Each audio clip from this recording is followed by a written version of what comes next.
শ্রম আদালতের দেয়া কারাদণ্ড থেকে খালাস পেয়েছেন বাংলাদেশের অন্তর্বর্তীকালীন সরকার প্রধান হতে যাওয়া নোবেল বিজয়ী অধ্যাপক ডক্টর মোহাম্মদ ইউনূস।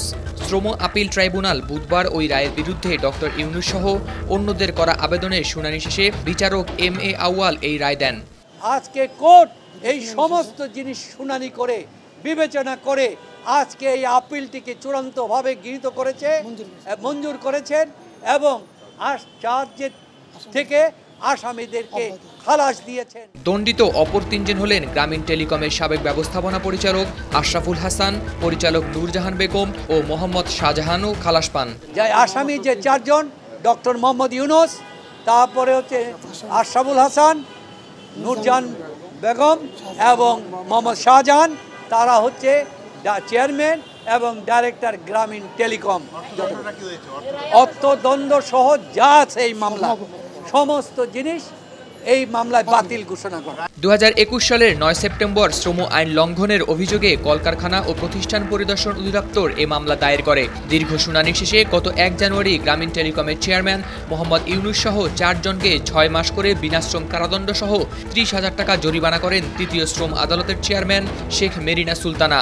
রায় ঘোষণার পরপরই পৃথক জামিন আবেদনের শুনানি নিয়ে আদালত 4 জনকেই 1 মাসের জামিন দেন। সাংবাদিকদের প্রশ্নের জবাবে তার আইনজীবী ব্যারিস্টার আব্দুল্লাহ আল মামুন দাবি করেছেন, বিদেশি সাংবাদিকদের মাধ্যমে জানা গেছে হয়রানি করতেই ডক্টর ইউনূসকে ফাঁসানো হয়েছে। ওনাকে বিগত সরকার হয়রানি করেছেন কেন, এই বিষয়গুলি আমরা বিদেশি সাংবাদিক পত্ররার কাছ থেকে 3টা জিনিস জানতে পেরেছি। একটা জিনিস বলছে যে আমাদের পূর্বতন প্রাইম মিনিস্টার, ওনার ধারণা আকাঙ্ক্ষা ছিল যে উনি নোবেল পুরস্কার পাবেন। উনি নোবেল পুরস্কার পান নাই, ডক্টর ইউনূস কেন পেয়েছেন, এই জন্য তার একটা জিজ্ঞাসা। আর দ্বিতীয়টি হচ্ছে ওনার প্রশ্ন ছিল, ওনার বাবা বঙ্গবন্ধু শেখ মুজিবুর রহমানের চাইতে ডক্টর ইউনূসের নাম সারা পৃথিবীতে পরিচিতি এত ব্যাপক হবে কিনা। কিন্তু এখানে তাকে যারা এই কথাটি বলেছে, তার উপদেষ্টারা, তারা ভুল বলেছে। কারণ আপনারা জানেন বাংলাদেশের স্বাধীনতা যুদ্ধ হয়েছে 71 সালে, আজকে 54 বছর। ওই বয়সে বিদেশের একজন সিটিজেন নাগরিক, তার বয়স ছিল 6 বছর। সেই 6 বয়সের ব্যক্তি যার আজকের বয়স হচ্ছে 60 বছর, তিনি তো বঙ্গবন্ধু বাংলাদেশের স্বাধীনতা সম্পর্কে জানেন না।